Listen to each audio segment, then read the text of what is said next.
Thomas Jefferson was from Virginia, born in 1743 in Shadwell, a rural city. As a child, his wealthy parents could afford to give him the basic needs of a quality education.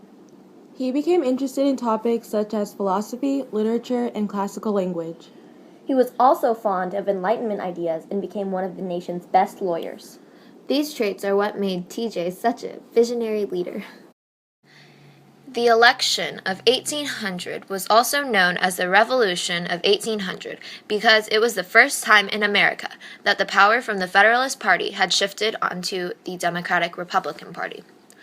The main candidates for this election were John Adams, Thomas Jefferson, and Aaron Burr.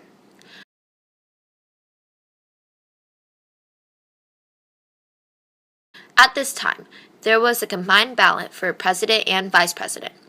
First place would become president and second place would become vice president. However, in this election, Thomas Jefferson and Aaron Burr tied. They took the election to the House, and each state had one vote. The Federalists preferred Burr, but Hamilton convinced the higher-class Federalists to vote for Jefferson, as he thought he was a safer choice. 10 state delegations voted for Jefferson, 4 voted for Burr, and 2 were neutral. Jefferson won the election, and it was from here that he began his 2 terms in office, from 1801 to 1809. Thomas Jefferson was the leader of the Democratic-Republican Party, or the Anti-Federalists.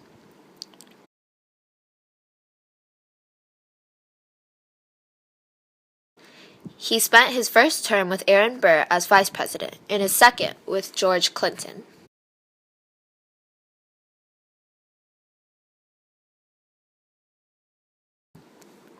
Because this election sparked so much controversy, the 12th Amendment was passed, which separates the presidential and vice presidential ballots.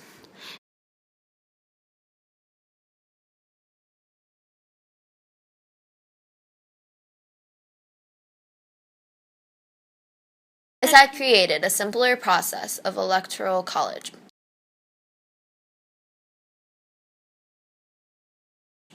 What was the effect of Jefferson's election on the Federalist Party, you may ask?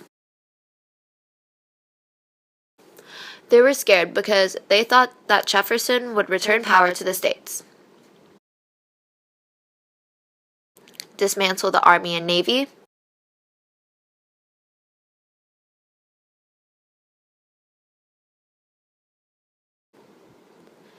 and overturn Hamilton's economic system.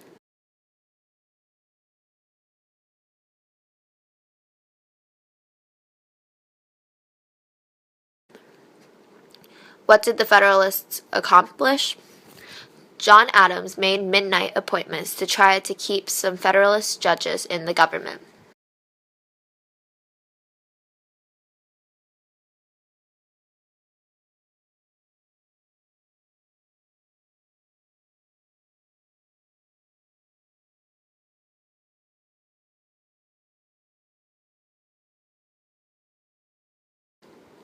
And Alexander Hamilton helped Jefferson get elected in the tie because he believed that Jefferson was less anti-Federalist than Burr.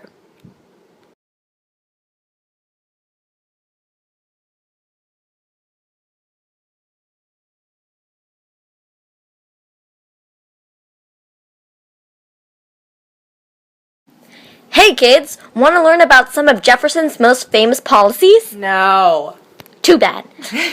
Well, in order to understand his opinions on these policies, we have to look at the point of view of the Democratic-Republican Party. Jefferson and his party feared a national government that was too strong. In other words, they favored anti-federalism. They didn't want a government with too many economic powers. Benefits to the upper class. Laissez-faire is a French term meaning allowed to do. It is an economic and political thought favoring limited government power.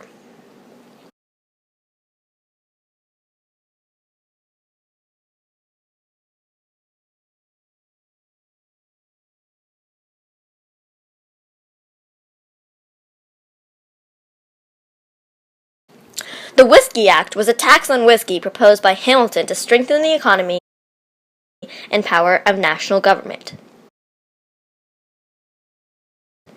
But Jefferson, due to his Democratic Republican views of anti-federalism, repealed this tax. The Sedition Act was a response to the XYZ affair, which was a potential war threat of France. It was made a crime to say false, scandalous, or malicious things about the government. This act was created by Federalists to retain neutrality. Jefferson let this act expire as he was a Democratic Republican, and this party thought they should support the French and enter the war.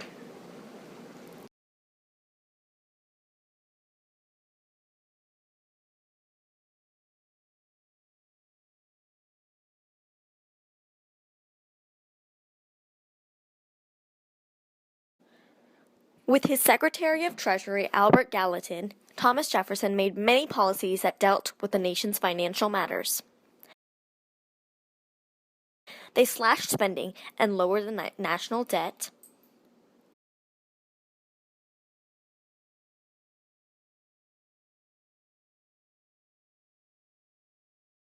They persuaded Congress to repeal all federal taxes, including the whiskey tax.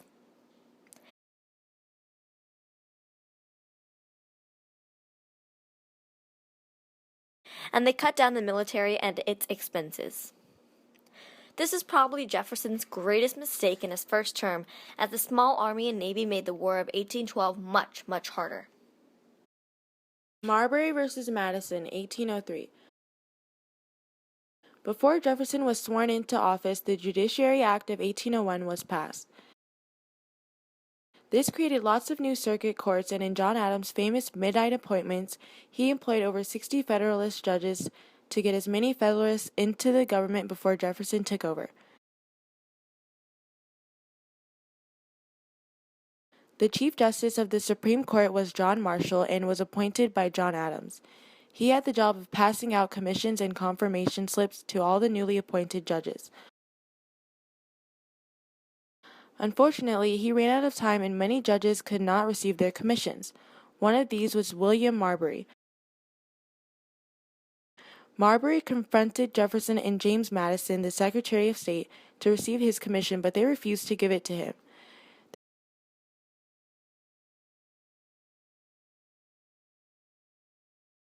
They took the case to Supreme Court and they brought up the Judiciary Act of 1789, which stated that there were writs that basically told an executive like Jefferson that he had to employ this man. Jefferson called this unconstitutional,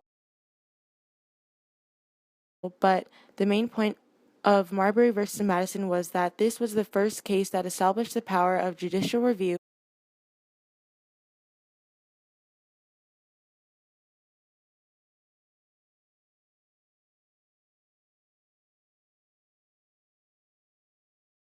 Or when courts get lawmaking powers. The branch obtained as much power as the other two branches of government in this case.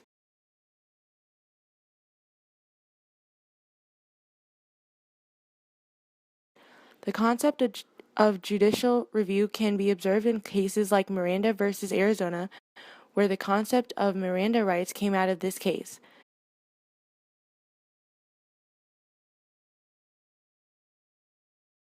Haiti at this time was a French colony called Saint Dominique. They were a major trade partner to the U.S., and some of their major exports were slaves, coffee, and sugar. When the French Revolution was taking place, the white population of Saint Dominique rebelled in support of the French. The slave population, however, fired up by the fighting spirit of the French, took this time as an opportunity to rebel for equal rights as the rest of the population. The leader of the slave rebellion was Toussaint Louverture.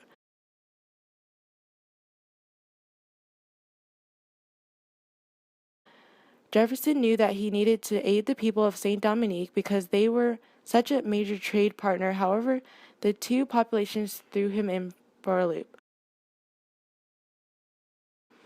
On one hand, he wanted to help St. Dominique because he wanted to support the French just like the other members of the Democratic Republican Party. But on the other hand, this was a slave rights revolt, and as a Southerner slave owner, he didn't want to give up his ownership as of many plantation workmen. In the end, he decided to just offer limited aid to the St. Dominique.